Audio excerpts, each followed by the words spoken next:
प्यारे बच्चों, आज हम लोग उसी कूलम्स लॉ के जो न्यूमेरिकल्स हैं थोड़े और करने वाले हैं, प्लस इलेक्ट्रिक फील्ड के बारे में पढ़ेंगे।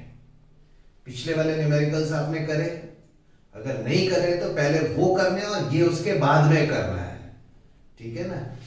न्यूमेरिकल है, क्वेश्चन है फिजिक्स का कि एक प्लस 4e चार्ज है और एक प्लस e चार्ज है, separated by A distance a दे रखा है।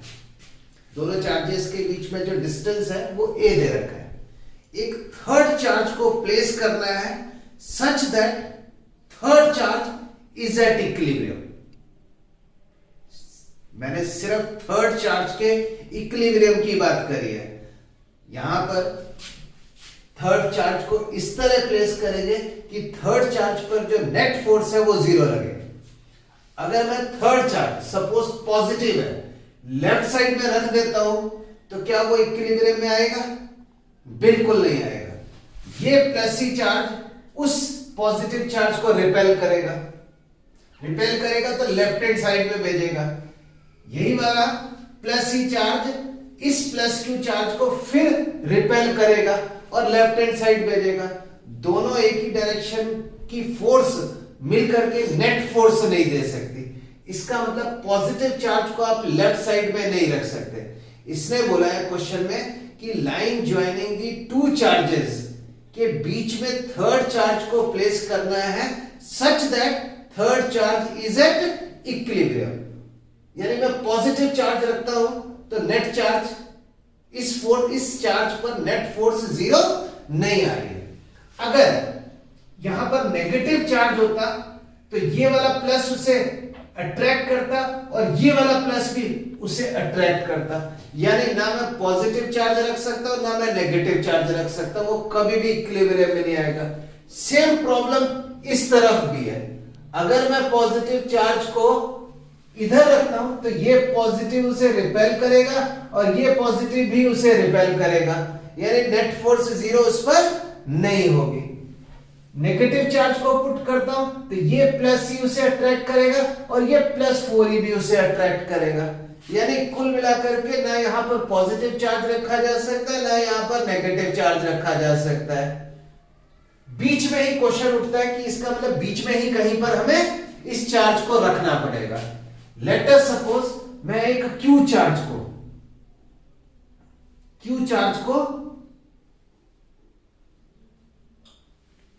ये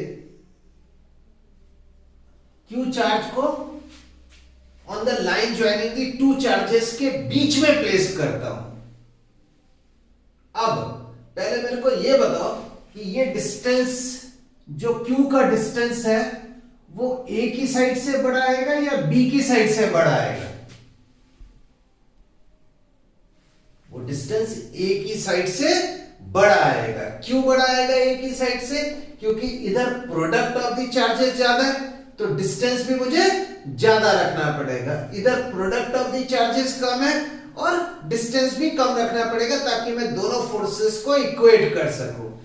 दोनों आइदर रिपल्सिव फोर्स होगी या दोनों अट्रैक्टिव फोर्स होगी, तभी तो नेट फोर्स जीरो हो सकती है। अगर ये पॉजिटिव चार्ज होता तो इसकी वजह से रिपल्सिव लगती और इसकी वजह से भी रिपल्सिव लगती, यानी पॉजिटिव चार्ज हो कोई प्रॉब्लम नहीं है। नेगेटिव चार्ज का भी देखते हैं, अगर ये नेगेटिव चार्ज होता तो इस पॉजिटिव की वजह से इस पर अट्रैक्टिव फोर्स लगती और इस पॉजिटिव की वजह से भी अट्रैक्टिव फोर्स लगती और दोनों फोर्सेस एक दूसरे को काउंटर बैलेंस करके नेट जीरो दे सकते हैं। यानी अगर मैं थर्ड चार्ज के इक्विलिब्रियम की बात कर रहा हूं तो वहां पर मैं पॉजिटिव चार्ज भी रख सकता हूं, वहां पर मैं नेगेटिव चार्ज भी रख सकता हूं। मेरे अपने ऊपर है, मुझे चार्ज के नेचर को लेकर के कुछ नहीं करना, मुझे सिर्फ उसकी पोजीशन बतानी है। अगर मेरे को थर्ड चार्ज इक्विलिब्रियम में रखना है कि वो किस पोजीशन पर रखा हो। लेट अस सपोज वो डिस्टेंस यहां से लेकर के x डिस्टेंस पर है, x डिस्टेंस, तो ये वाला डिस्टेंस किसके बराबर हो जाएगा? a माइनस x के बराबर हो जाएगा। Force on q due to 4e, force on q due to 4e, समझ में आ गया? ये क्या लिखा हुआ? Force on q due to 4e should be equal to force on q due to e के बराबर होगा। ये हो गया k q 4e upon X square is equal to k q e upon a minus X का whole square. K cancel हो गया, Q cancel हो गया, ई कैंसिल हो गया, रह गया 4 upon X square is equal to 1 upon A minus X का होल स्क्वायर। दोनों तरफ मैं अंडर रूट लेने जा रहा हूं बेटा। अगर मैं दोनों तरफ अंडर रूट लूंगा तो ये हो जाएगा 1 upon A minus X is equal two plus minus 2 upon x हो जाएगा। और ये हो गया, पहले मैंने प्लस के साथ सॉल्व किया, is equal to 2 by X और 1 upon A minus X is equal to minus 2 upon x.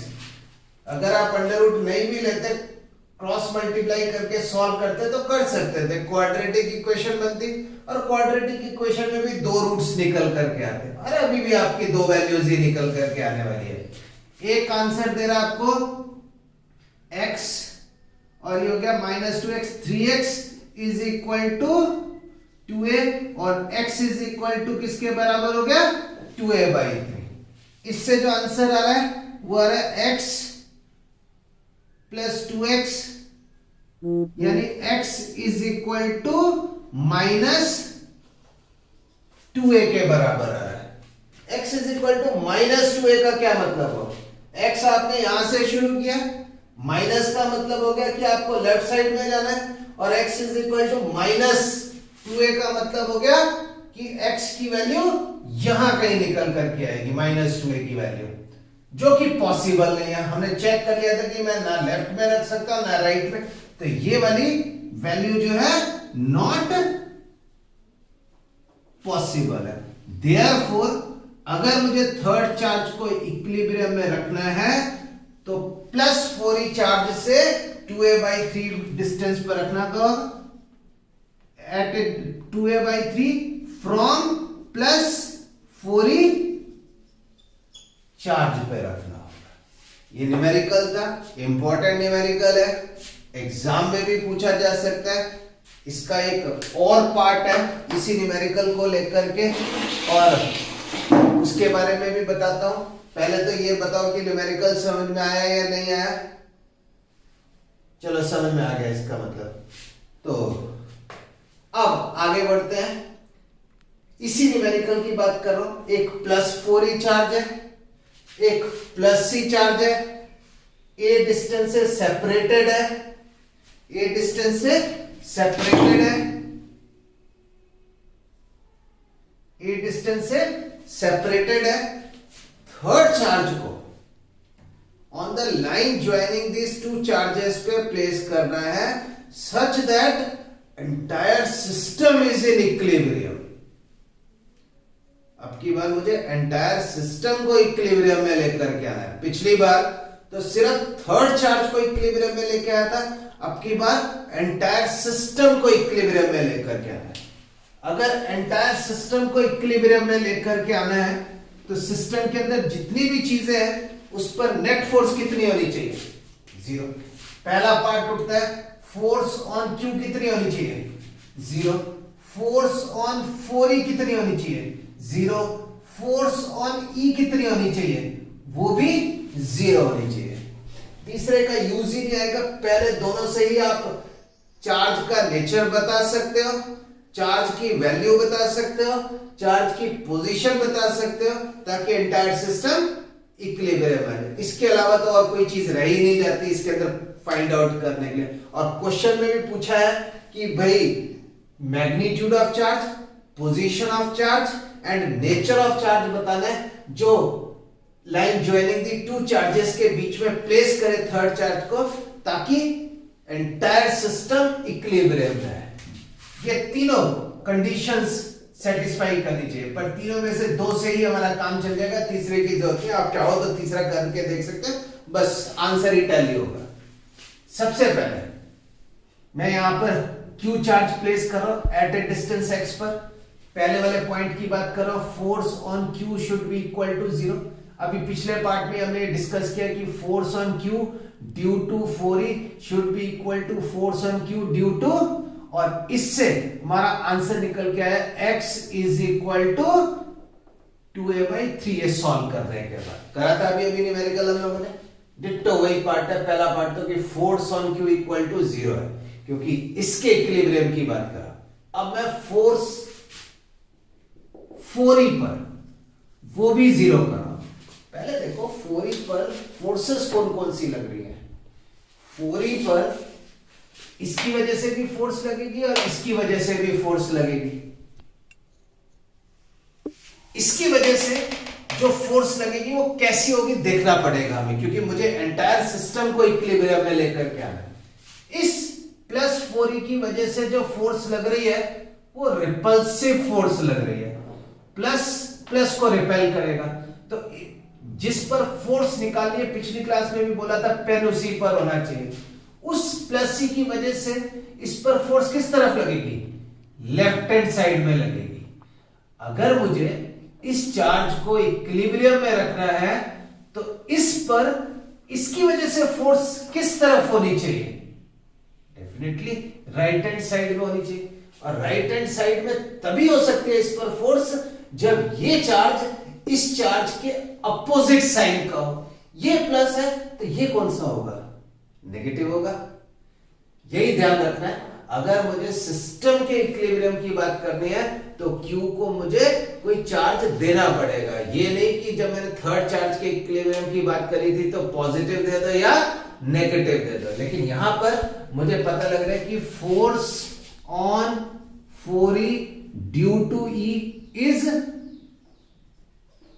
Repulsive है, therefore force on 4E due to E must be attractive होनी चाहिए। For this Q must be negative होना चाहिए। तो मेरे को nature of charge तो पता लग गया, पोजीशन ऑफ चार्ज भी पता लग गया, मैग्नीट्यूड ऑफ चार्ज निकाल रहा हूं, वो इसी सेकंड का बी पार्ट निकालने जा रहा हूं। फोर्स ऑन 4E क्या होनी चाहिए, 0। ये तभी हो सकती है जब force on 4E due to E should be equal to force on 4E due to Q के बराबर आएगी। ये डिस्टेंस आपको पता x है, ये डिस्टेंस आपको पता a माइनस x है, ये डिस्टेंस आपको टोटल पता a है। Force on 4E due to E must be equal to force on 4E due to Q के बराबर होना चाहिए। Okay, K 4E E upon a square is equal to K 4E Q upon x square. 4E cancel हो गया, K cancel हो गया। इसके बाद मैं यहां पे कर रहा हूं E upon a square is equal to Q upon x की वैल्यू तो हमें मालूम है, फर्स्ट पार्ट से निकाली थी, 2a/3 के बराबर है। तो ये हो जाएगा 4a square upon 9। a square cancel हो गया और Q की वैल्यू आ गई 4E/, मैग्नीट्यूड भी पता लग गया, नेचर भी पता लग गया, नेगेटिव होना चाहिए, पोजीशन भी पता लग गई। अब वो तीसरे वाली इक्वेशन का तो कोई यूज ही नहीं है, देयरफॉर हम उसको सॉल्व भी नहीं करते। मेरा फाइनल आंसर क्या होगा बेटा, क्योंकि मैं वेक्टर क्वांटिटी के साथ प्लस माइनस डायरेक्शन के हिसाब से कर रहा हूं। अब मैं लास्ट में आंसर में माइनस लिख देता हूं क्योंकि मुझे पता लग गया है कि Q नेगेटिव है। बाकी मैंने मैग्नीट्यूड इक्वेट करे हैं पहले केसेस में। आंसर होगा Q is equal to minus 4E/9, minus आ गया, मैग्नीट्यूड आ गया, डिस्टेंस लिख देता हूं एट ए डिस्टेंस ऑफ 4 ना at A distance of 2a/3 from plus 4E charge. इससे एंटायर सिस्टम इक्विलिब्रियम में आ गया। इंपॉर्टेंट क्वेश्चन है ये भी। थर्ड चार्ज के इक्विलिब्रियम की भी बात कर सकते हैं और आपसे एंटायर सिस्टम के इक्विलिब्रियम की भी बात कर सकते हैं। इंपॉर्टेंट क्वेश्चन में आता है। मैं आगे बढ़ता हूं, अगला न्यूमेरिकल, एक लास्ट न्यूमेरिकल और कराना। हालांकि न्यूमेरिकल्स का कोई एंड नहीं है, लेकिन मेरी तरफ से मैं इतने न्यूमेरिकल्स करा दूंगा ताकि आप असाइनमेंट करने लायक क्वेश्चंस कर लो। असाइनमेंट में कोई डाउट होता है तो मेरे को फोन करके रिंग बुक करो, आधा क्वेश्चन बोलोगे, मैं अपने आप ही समझ जाऊंगा कि कौन सा क्वेश्चन और क्या चीज में डाउट आ रहा है आपको, तो मैं आपको उसका आंसर बता दूंगा। एक क्वेश्चन है, वो मेरी असाइनमेंट का क्वेश्चन है बेटा, उसके अंदर कुछ मैथमेटिकली लोग बहुत गड़बड़ कर देते हैं। मैथमेटिकली वो इजी है, लेकिन मैथमेटिकली उसे कॉम्प्लिकेटेड कर देते हैं। वो चीज मैं बताने जा रहा हूं। क्वेश्चन है, two positive charges at separation 0.3 meter repel each other with a force of 1.6 Newton. If the sum of two charges be 10 microcoulomb, what are their separate values?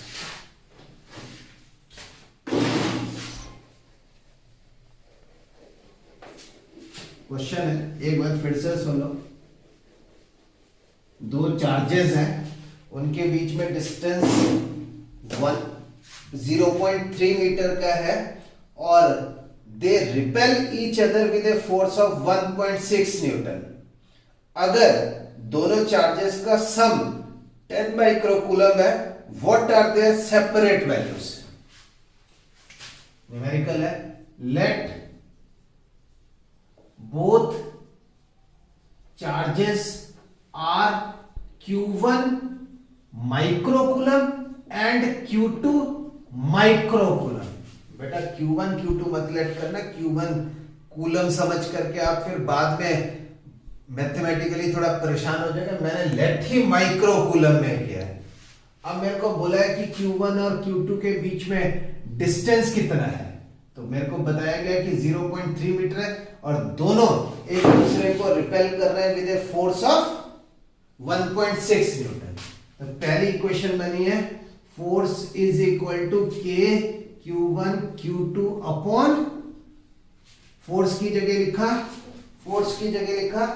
1.2 newton, 1.6 newton is equal to 9 into 10 to the power 9। अब Q1 कितना लिखूंगा? मुझे तो Q1 Coulomb's में लिखना है, जबकि मैंने लेट किस में किया हुआ है? माइक्रोकूलम में किया हुआ है। इसको लिखूंगा Q1 into 10 to the power -6। Q2 को लिखूंगा Q2 into 10 to the power -6, क्योंकि मुझे कूलम्स में चेंज करना है। मैंने लेट माइक्रोकूलम में किया। माइक्रोकूलम में इसलिए किया कि ये इक्वेशन भी आपकी इजी हो जाएगी और जो अगली इक्वेशन आनी है वो भी इजी हो जाएगी। अपॉन r का स्क्वायर हो गया 0.3 का 1.6 is equal to 10 to the power -3 और 10 टू द पावर 2 ऊपर जाएगा, 9 कटा और ये रह जाएगा is equal to Q1 Q2 into 9 तो कट गया, 10 to the power 9, 10 to the power -12, 10 to the power 2 जो इसकी वजह से आएगा, और ये हो गया 10 टू द पावर -1 और ये हो गया Q1 Q2 is equal to 16 के बराबर हो गया, क्योंकि अपॉन 10 इसका इधर आकर के इंटू 10 हो जाएगा, क्योंकि एक 10 टू द पावर -1 यहां से बच रहा है ना। This is equation number 1। Second equation है ऑल्सो Q1 प्लस Q2 किसके बराबर दे रखा है? दोनों चार्जेस का सम किसके बराबर दे रखा है? दोनों चार्जेस का सम 10 माइक्रोकूलम के बराबर दे रखा है। Micro plus micro is equal to micro. तो आपको इसको चेंज करने की यहां पर जरूरत नहीं पड़ती, वरना आप कूलम्स में लेट करते तो इसको आपको लिखना पड़ता 10 इंटू 10 टू द पावर -6, क्योंकि coulomb plus coulomb is equal to coulomb ही तो लिखते आप। इधर से भी इक्वेशन इजी होगी, इधर से भी इक्वेशन इजी होगी, बस आपने इन चार्जेस को माइक्रोकूलम में लेट कर दे। बाकी तो सिंपल मैथमेटिक्स है। आपको Q1 प्लस Q2 मालूम है, आपको Q1 Q2 मालूम है, आप इसे सॉल्व करके Q1 एंड Q2 निकाल लो और सॉल्व करने के कई सारे तरीके हैं। Q1 की वैल्यू पुट करके इसमें डाल दो, या ऐसा कर लो Q1 माइनस Q2 का whole square is equal to Q1 plus Q2 का whole square minus 4Q1 Q2 है, that is equal to 100 minus 16 का स्क्वायर कितना होता है ना, 4Q1 Q2 स्क्वायर नहीं करना, इज इक्वल टू 64 हो गया, विच इज इक्वल टू 36 हो गया। और यहां से पता लगता है Q1 माइनस Q2 की value is equal two plus minus, और एक इक्वेशन है Q1 plus Q2 is equal to 10 के बराबर है। सॉल्विंग बोथ हमें एक Q1 इज इक्वल टू मिल जाएगा 2 माइक्रोकूलम और एक Q2 मिल जाएगा, एक चार्ज होगा 2 माइक्रोकूलम और दूसरा चार्ज होगा 10 माइक्रोकूलम। ये मेरे आंसर्स भी हो गए। अच्छा न्यूमेरिकल था, इजी न्यूमेरिकल था, लेकिन पहली बार मैथ को माइक्रो और जो का पार्ट है वो थोड़ा सा कंफ्यूज करता है। लेकिन अगर आपने इस टाइप का एक भी क्वेश्चन किया हुआ है तो फिर इसके बाद आपको इसकी दिक्कत नहीं आएगी। मैं आगे बढ़ता हूं, इसको मिटा देता हूं और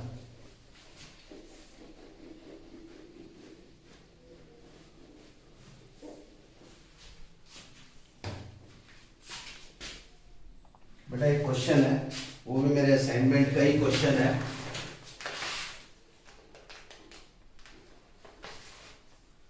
एक चार्ज है, उसका मैग्नीट्यूड कैपिटल Q दे रखा है, उसको दो पार्ट्स में डिवाइड करना है, Q में and capital Q minus Q में, such that two parts exert maximum force on each other.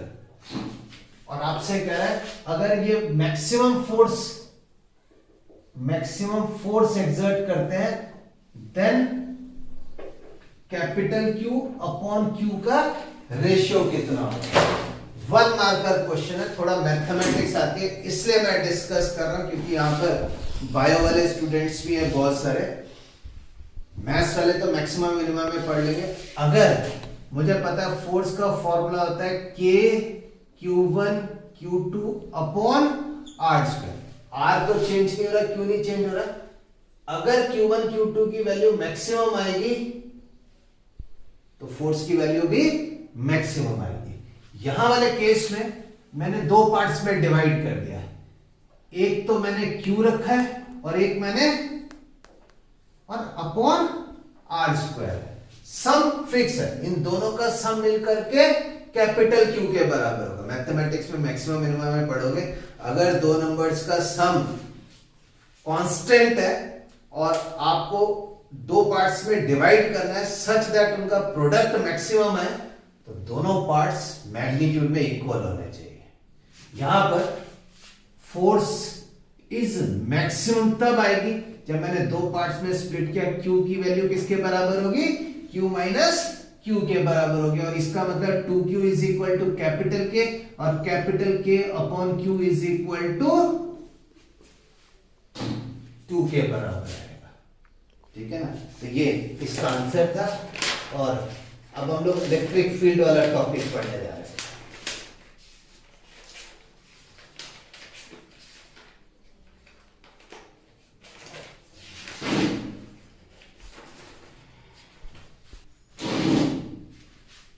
नया टॉपिक पढ़ने जा रहे हैं और वो इलेक्ट्रिक फील्ड, इलेक्ट्रोस्टैटिक का ही पार्ट है, ये टॉपिक है। उसके अंदर आप टॉपिक है, इसको एक चैप्टर समझ सकते हैं। इलेक्ट्रिक फील्ड अपने आप में एक, जैसे आपने ग्रेविटेशनल फील्ड पढ़ी थी वैसी जो है इलेक्ट्रिक फील्ड आता है। चार्ज की वजह से आसपास के रीजन में इसकी वजह से इलेक्ट्रिक फील्ड आने लगती है। उस इलेक्ट्रिक फील्ड की वजह से कोई दूसरा चार्ज अगर इसकी फील्ड में आ जाता है तो उसको या तो फोर्स ऑफ अट्रैक्शन लगेगी या फोर्स ऑफ रिपल्शन लगेगी। अगर उस चार्ज पर फोर्स ऑफ अट्रैक्शन या रिपल्शन लगनी बंद हो गई है, इसका मतलब वो चार्ज इसकी इलेक्ट्रिक फील्ड के बाहर निकल गया है। अब एक चार्ज की वजह से इलेक्ट्रिक फील्ड r डिस्टेंस पर होती कितनी है उसकी डेफिनेशन निकालते हैं।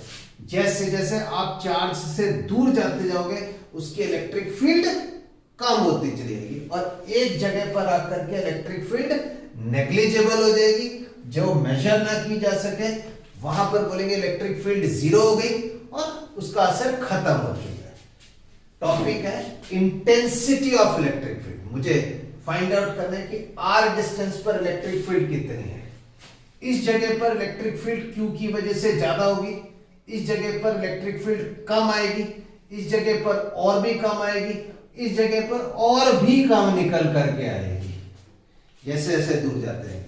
टॉपिक है इंटेंसिटी, मतलब मैग्नीट्यूड की बात कर रहा हूं। Intensity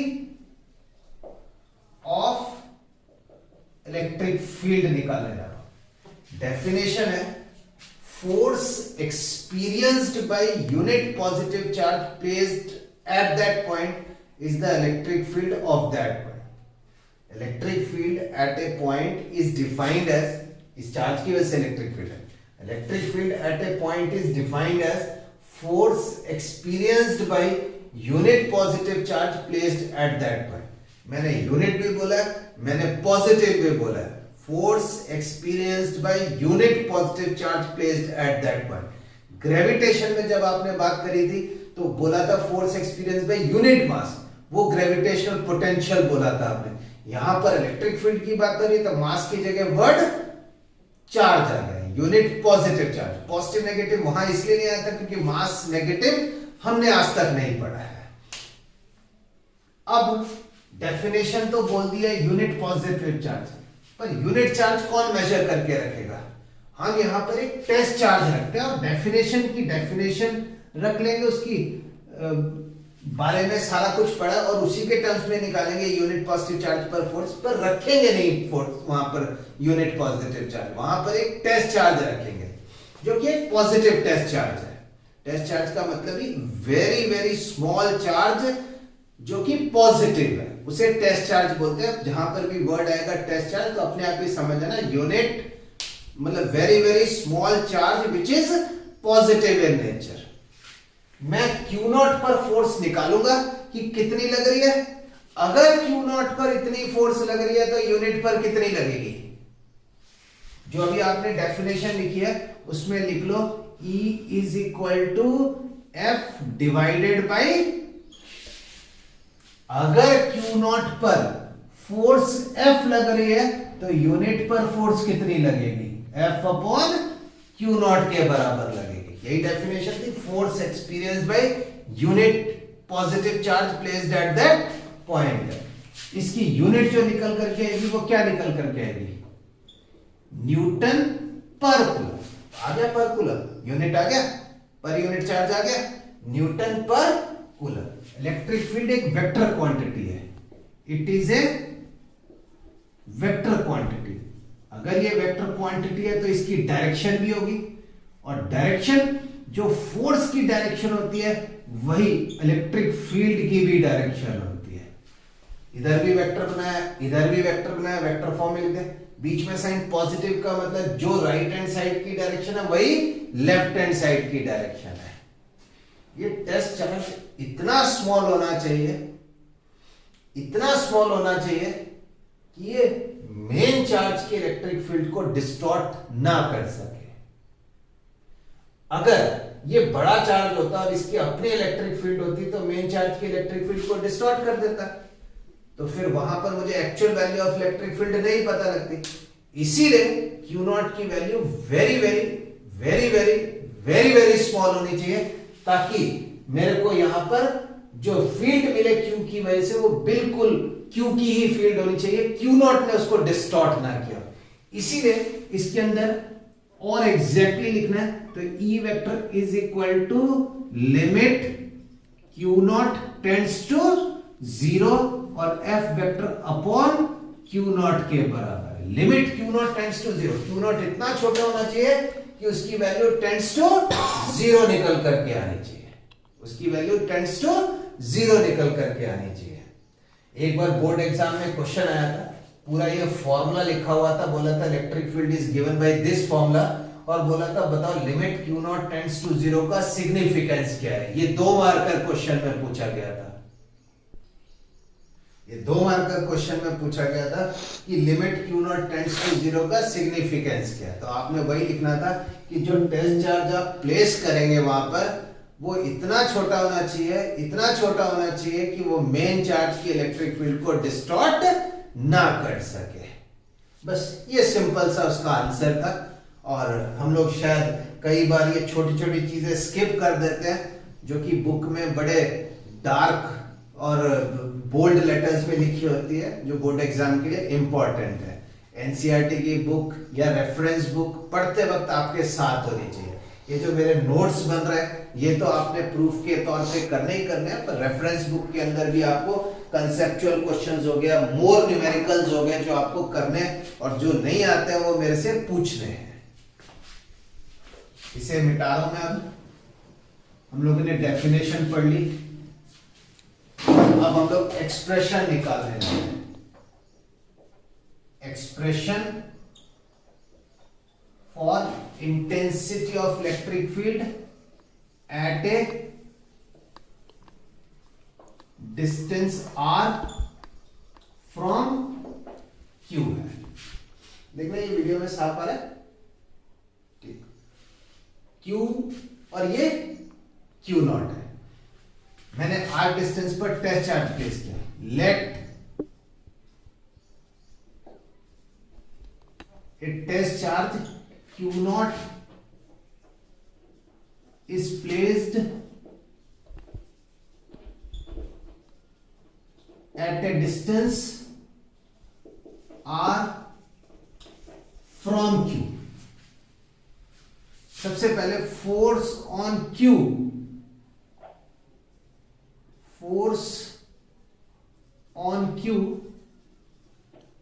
due to Q naught, जिसे मैं F से रिप्रेजेंट कर रहा हूं, वो आएगा K Q not upon R square. Since जो इलेक्ट्रिक फील्ड का फॉर्मूला होता है वो F अपॉन क्यू नॉट होता है, तो F अपॉन क्यू नॉट की वैल्यू होगी K क्यू अपॉन, यानी electric field is directly proportional to Q and electric field is inversely proportional to R square. अगर इलेक्ट्रिक फील्ड वर्सेस डिस्टेंस का graph बनाने के लिए है तो इधर इलेक्ट्रिक फील्ड है, इधर डिस्टेंस है, इनवर्सली प्रोपोर्शनल, चाहे इनवर्सली का कोई भी ग्राफ हो, चाहे स्क्वायर हो, चाहे क्यूब हो, चाहे सिर्फ इनवर्सली हो, हर ग्राफ में जो शेप निकल करके आती है वो इस तरह की निकल के आती है। इन्फिनिटी में टच करेगा और ये भी इन्फिनिटी में टच करेगा। ये 11th में भी मैं आपको बता चुका था कि इनवर्सली प्रोपोर्शनल का जो ग्राफ है वो हमेशा इसी तरह का बन रहा होता है। ये ग्राफ है। आज के बाद अब इलेक्ट्रिक फील्ड का फॉर्मूला हम लोगों ने देख लिया। मैंने इससे पहले आपको बताया था कि इलेक्ट्रिक फील्ड एक वेक्टर क्वांटिटी है, वहां मैं छूट गया था। उसकी डायरेक्शन भी होती है। डायरेक्शन ये प्रूफ कर लिया आपने, ये तो मैं मिटा दे रहा हूं, मैं डायरेक्शन के बारे में थोड़ा सा बता रहा हूं आपको।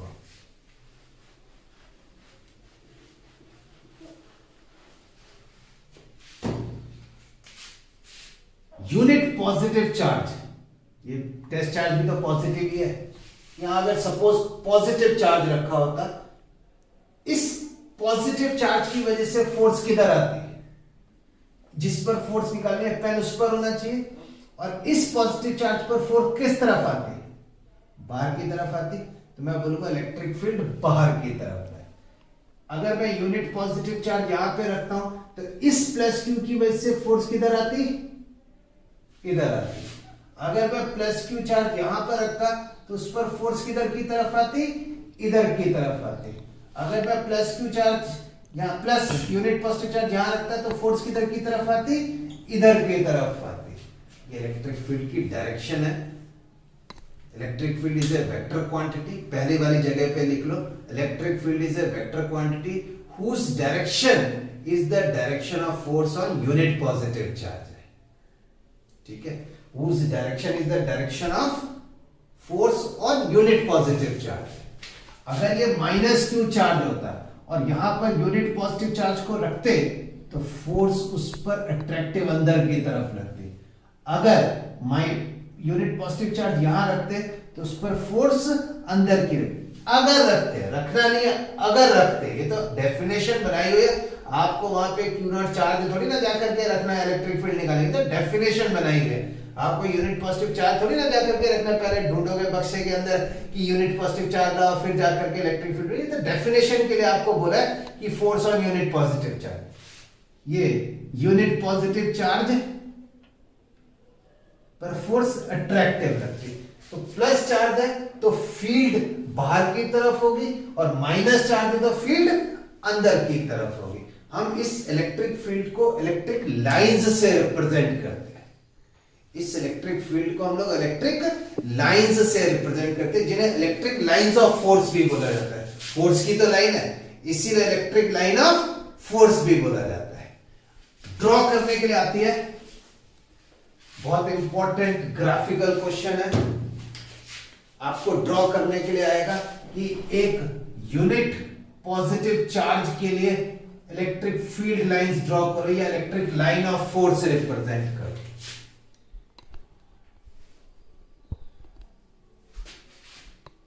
किधर प्लस है तो किधर की तरफ, बाहर की तरफ, प्लस है तो बाहर की तरफ, प्लस है तो और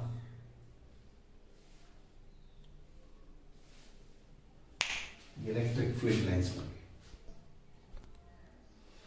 गई। ये प्लस क्यू चार्ज है, मैंने थोड़ा बड़ा कर दिया इस पॉइंट चार्ज को, वीडियो में दिखे इसलिए मैंने बड़ा कर दिया।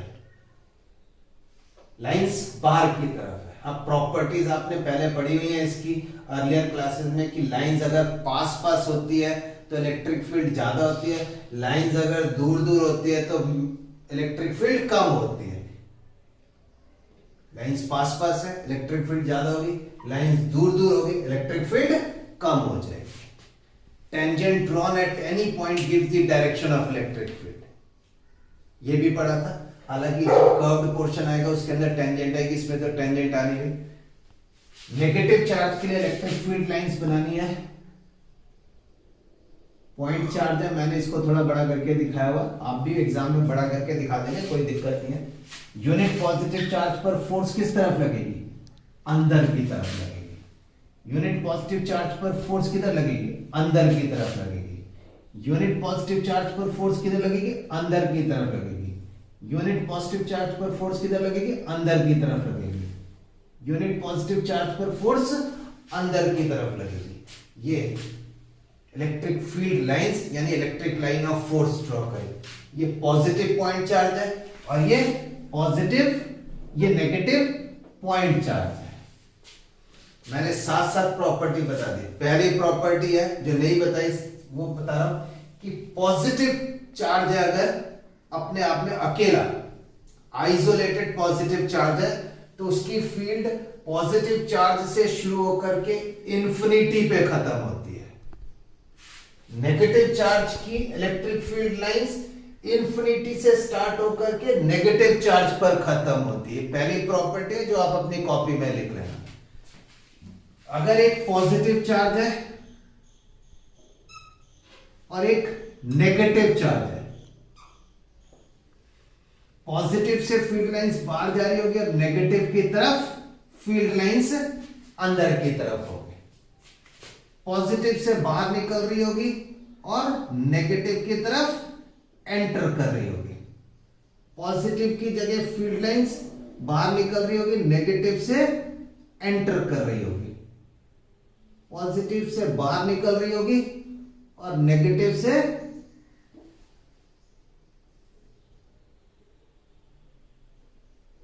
और जो सिमेट्रिसिटी आपने यहां पर दिखाई है नीचे की तरफ, जो चीज ऊपर की तरफ दिखाई है सिमेट्रिकली वो नीचे की तरफ से भी दिखा दो, क्योंकि चारों तरफ से ऐसा चीज चल रही है।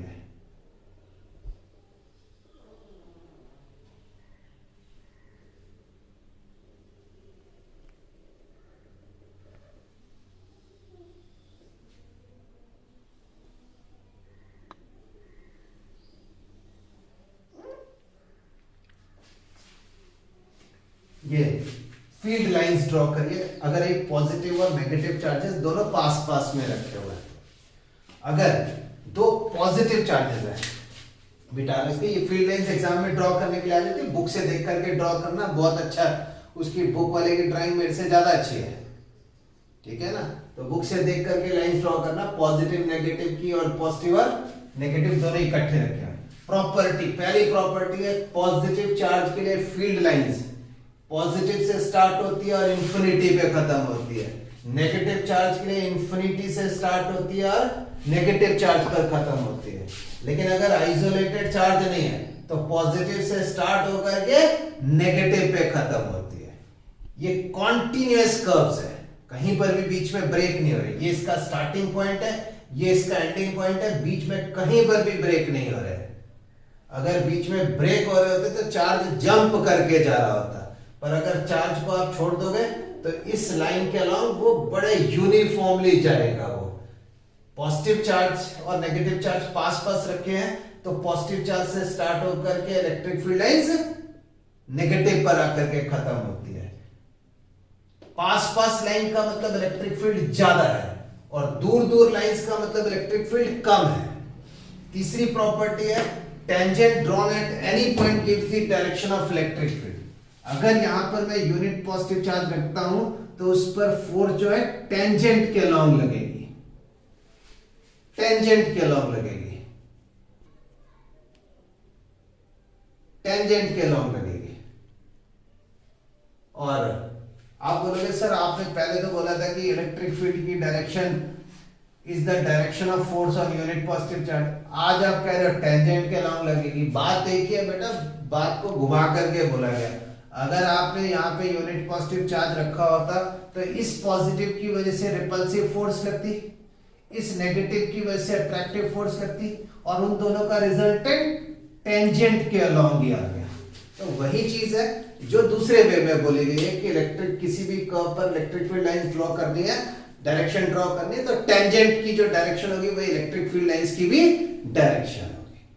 कॉपी में ये बहुत इंपॉर्टेंट क्वेश्चन है, properties of electric field lines. आप एनसीईआरटी की बुक में से ये प्रॉपर्टीज देख करके अपने नोट्स के अंदर कर लें। प्रदीप के अंदर भी दे रखी है पर एनसीईआरटी में ज्यादा बेटर वे में दे रखी है। दो लाइंस कभी भी इंटरसेक्ट नहीं करती है। क्यों नहीं इंटरसेक्ट करती? क्योंकि पॉइंट ऑफ इंटरसेक्शन पर दो टेंजेंट बनेगी और दो टेंजेंट वेक्टर क्वांटिटी की दो डायरेक्शन एक ही पॉइंट पर नहीं हो सकती, जो अपने आप में एक गलत चीज है। इसीलिए दो लाइंस कभी भी इंटरसेक्ट नहीं कर सकती। एक लास्ट चीज बताने जा रहा हूं आज, क्योंकि फील्ड लाइंस शुरू किया हुआ है तो फील्ड लाइंस को खत्म ही कर दे। अगर एक पॉजिटिव चार्ज है और दूसरा भी पॉजिटिव चार्ज है और आपको फील्ड लाइंस ड्रॉ करनी है, अगर दोनों मैग्नीट्यूड में बराबर है तो आप एक सिमेट्रिसिटी वाली लाइन पहले सेंटर में खींच लें। पॉजिटिव से फील्ड लाइंस दिखाई, ये गई, पॉजिटिव से फील्ड लाइन दिखाई, ये गई, पॉजिटिव से फील्ड लाइन दिखाई, ये गई, पॉजिटिव से फील्ड लाइन दिखाई, ये गई, पॉजिटिव से फील्ड लाइन दिखाई, ये गई। सिमिलरली सिमेट्रिकली इधर की तरफ भी आपने ऐसा ही बनाना है।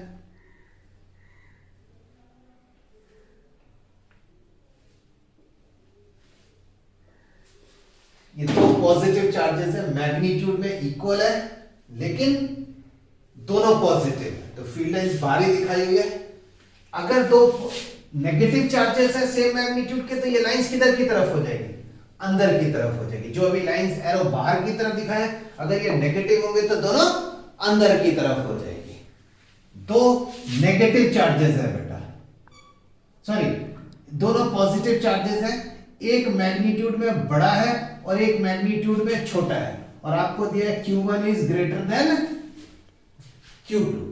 अगर Q1 की वैल्यू Q2 से बड़ी है तो सिमेट्रिसिटी की लाइन छोटे वाले चार्ज की तरफ ड्रॉ करेंगे। देखो ये डिस्टेंस मैंने बड़ा दिखाया हुआ है और ये डिस्टेंस मैंने छोटा दिखाया है। छोटे वाले चार्ज की तरफ से डिस्टेंस छोटा, बड़े वाले चार्ज की तरफ से डिस्टेंस बड़ा, और बाकी शेप वही रहेगी जो इससे पहले हम लोगों ने ड्रॉ करी थी।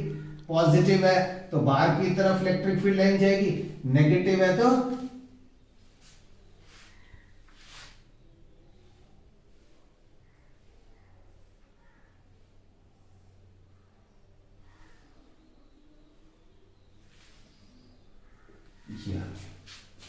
ये जितनी भी इलेक्ट्रिक फील्ड लाइंस ड्रॉ करी थी ये यूनिफॉर्म है या नॉन यूनिफॉर्म है? अक्सर बच्चे यूनिफॉर्म बोलते हैं जबकि ये नॉन यूनिफॉर्म है। यहां पर मैग्नीट्यूड ज्यादा है, यहां पर मैग्नीट्यूड कम है। इस जगह पर डायरेक्शन इधर की तरफ है, इस जगह पर डायरेक्शन टेंजेंट के लॉन्ग इधर की तरफ है। तो ऐसी इलेक्ट्रिक फील्ड को हम लोग नॉन यूनिफॉर्म इलेक्ट्रिक फील्ड ही बोलेंगे, जिसका मैग्नीट्यूड और डायरेक्शन कॉन्टिन्यूसली चेंज हो रहा है। अगर आपसे कभी यूनिफॉर्म इलेक्ट्रिक फील्ड की कोई बात करें तो यूनिफॉर्म इलेक्ट्रिक फील्ड कैसे ड्रॉ करोगे? ये यूनिफॉर्म इलेक्ट्रिक फील्ड एक थिन प्लेट्स की वजह से मिलती है, जिसको हम लोग चार्ज कर देते हैं। वो बात की बात है, जब मैं आपको टॉपिक पढ़ा दूंगा तब बताऊंगा। आज की डेट में एक थिन पॉजिटिवली चार्ज्ड प्लेट है, उसकी जो इलेक्ट्रिक फील्ड होगी बिल्कुल डिस्टेंस पर डिपेंड नहीं करेगी। जहां तक है तो है, वरना